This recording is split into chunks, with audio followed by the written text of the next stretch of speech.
I'm Casey Donovan, and this is The Space. It's time to reflect on your week with one of our favourite mindfulness tips from the last 7 days. So get comfy and let's do this. We're going to talk about sex snobbery. Did you know there was such a thing? It's showing up everywhere in the most subtle ways. This is according to sexpert and fertility advocate Pamela Madsen. Everyone from sex educators to our friends talk about other people's sexual expressions. There's a tone of judgement and superiority about it, she says. Couples laugh at the strangeness of Tinder. Singles talk about the mundaneness of couples. Maybe you gossip about how little sex so-and-so is having, or how many men another person is right swiping. Everybody's relationship with sexuality, gender and romance is simply their own, says Pamela. So how can we stop the sex snobbery? The good news is we can set the tone. If you don't want people to judge, then let's stop judging other people. Simple? Here's how to start. Step 1. Force a pause before you gossip. You probably do this already in a sense. When you're about to talk about someone else's sex life, stop and notice. Does it feel like your thoughts slow down? Is there a conversation in your mind? Should I really share this? Is it really my story to share? What could be the repercussions? Now mindfully go one step deeper.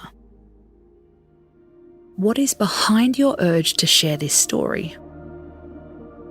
If you want to talk about sex, then do it.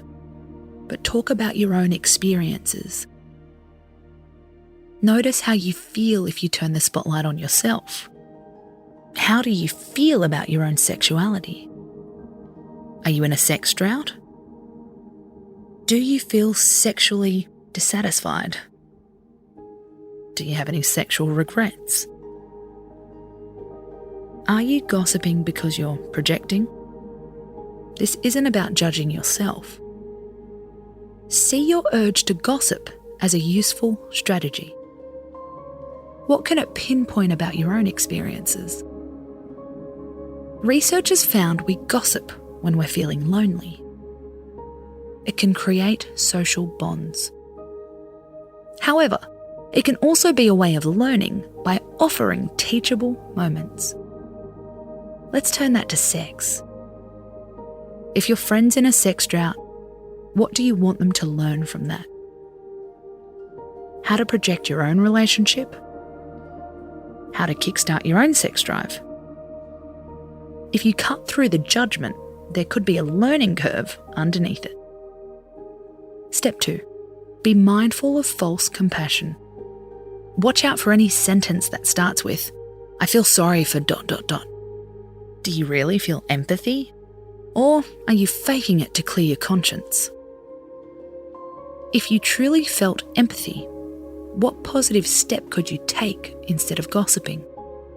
Have a genuine conversation with them instead of about them. Share your own experiences.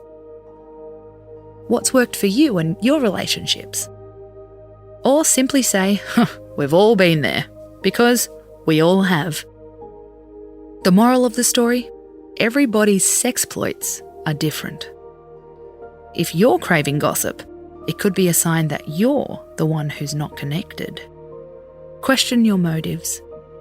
Pay attention to your emotions. Look for hidden messages.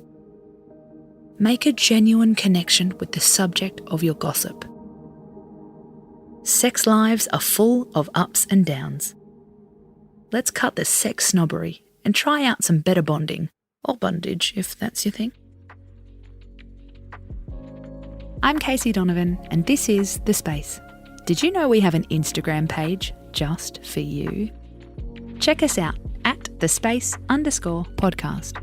We'll see you there. Space out.